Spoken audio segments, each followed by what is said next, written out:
Nosso ponto principal tá com para mi membro tá com sinake bem com normeira que na de top e-commerce e não pode mexer com nós, não pode mexer com o trabalhador com a nossa representante de Siwa.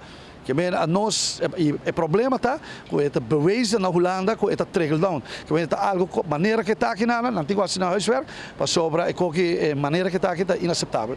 Então, e nós está para nós está lá na hasi na trabalho, para dentro na lá na trabalho e lá é parte do governo e também turismo começar a arrivar trabalho. Pero para nós na tigo dar uma explicação bom clara, com qualquer não pode trickle down. Esse é todos os pontos de vista.